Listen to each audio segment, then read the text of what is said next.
It's never too early to begin preparing your case for trial. Someone from the IRS Appeals Office may contact you to discuss the case after the IRS attorney assigned to the case has filed an answer to your petition. This gives you an opportunity to discuss settlement of your case without a trial if an agreement can be reached. This discussion can take place over the phone or in person.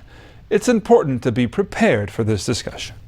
The appeals officer will ask you for information supporting your position and will make a decision whether or not to offer to settle the case on behalf of the IRS based on what you provide.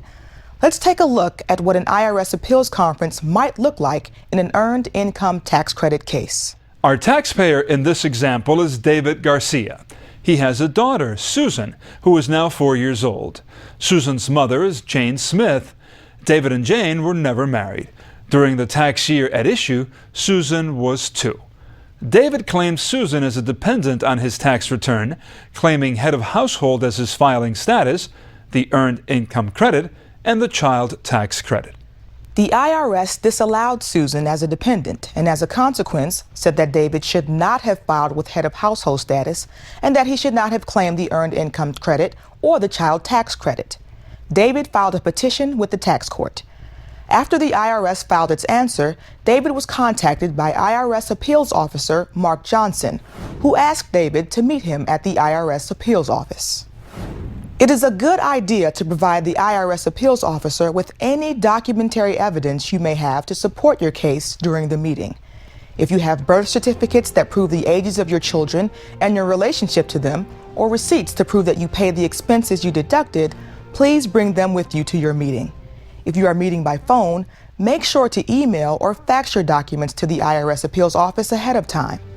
Letters from schools or healthcare providers that prove your children lived with you can also serve as evidence.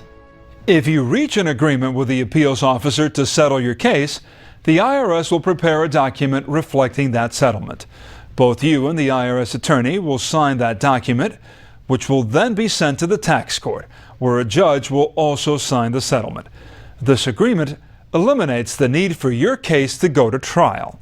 If you do not reach an agreement with the appeals office, you will be contacted by someone at the IRS who will prepare the case for trial. Approximately 5 months before your case is scheduled to be tried, the tax court will issue a notice setting your case on a trial calendar. If you filed the request for place of trial, also known as Form 5, the trial will almost always be held in the city that you selected. The notice from the tax court will tell you the place, date, and time for you to come to court. If for some reason you can't attend on the day that you've been assigned, you should contact the court as early as possible and ask to be excused. This is known as a request for continuance. You also should contact the attorney for the IRS to explain why you are requesting a continuance. This is best handled soon after you receive the notice of trial. It is up to the judge, however, not the IRS, to decide if you will be granted a continuance. Along with a notice setting the case for trial, the tax court will send you a copy of its standing pretrial notice if you filed a small case petition. If you filed a regular case, you will receive a copy of its standing pretrial order. Either will give you some of the guidelines and rules that will govern the trial of the case.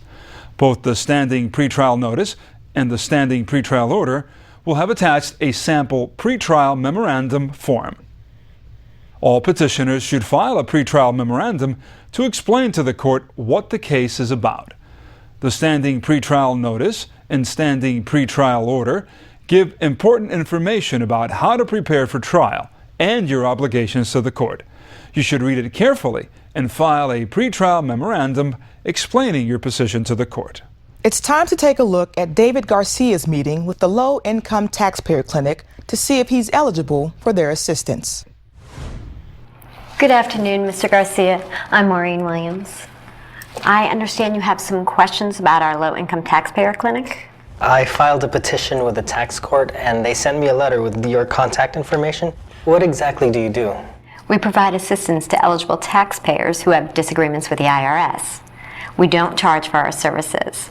In order to be eligible for LITC services, a taxpayer must satisfy certain income guidelines. We already know from your telephone conversation with our case coordinator that you are eligible. We can review and evaluate your case and advise you on how to present it, or we can provide you with an attorney to represent you in court. That sounds very helpful, but I can't afford to pay for a lawyer. No problem. Our tax professionals, which include attorneys admitted to the bar for the tax court and students, serves taxpayers free of charge. That's great. Even if you don't want assistance at trial, these clinics can provide legal advice to help you determine whether or not you have a good case or whether settlement might be the route to take. If you would like to contact a low-income taxpayer clinic prior to the time the notice of trial and standing pretrial notice is sent, you can look for a nationwide list of clinics on the tax court website under the tab Taxpayer Information on the homepage or in the packet you received. If after meeting with the IRS Appeals Officer, you've not reached a settlement, the attorney for the IRS will ask that you stipulate to facts. A stipulation is an agreement about the facts in a case. It can make the trial more efficient by putting into the court's records the facts that aren't in dispute. It's key to try and reach an agreement with the IRS attorney on as many facts as possible. It will save you from having to worry about getting documents before the tax court during your trial and will help you to focus on what you need to prove. Thank you for coming in, Mr. Garcia. As I explained in our last conversation, the tax court requires that we try to agree on as many facts and resolve as many issues as possible before trial. Today we're going to try to come up with a list of items that we can both agree on that will be relevant to trial. I will write these facts down in a stipulation of facts. Once the stipulation of facts is finished, we'll review it. I'll mail a copy to you. Please sign it and send it back. I'll also sign it and we'll present it to the court at the beginning of your trial. To be perfectly honest with you, Ms. Carter, I'm a little nervous about agreeing with you or signing anything saying that I agree because I don't want to do anything that might hurt my case. If I sign, am I giving away my whole case? I understand, and you don't need to agree to anything, and I won't ask you to agree to anything that is in dispute. The types of things I will ask you to stipulate to are things like where you lived when you filed your petition, the fact that you filed your tax return on time, those types of things. Here's another example. We can both agree that you're Susan's father. The copy of your daughter's birth certificate that you gave to the IRS Appeals Officer is in the file. Since there's evidence to support this fact, you won't have to worry about proving it at trial if we can stipulate to it now. So I'll write down that Susan is your daughter and that we're attaching a copy of her birth certificate to the stipulation of facts. I understand, and I do agree that Susan is my daughter. Good. Why don't we keep going then? And we'll review the rest of the items. You'll have a chance to review the document before you sign it. And please, feel free to ask any questions along the way. You ready to move forward? Let's do it. The attorney for the IRS may agree to settle the case even if you did not reach a settlement with the IRS Appeals Office. Again, reaching a settlement means you don't have to go to trial.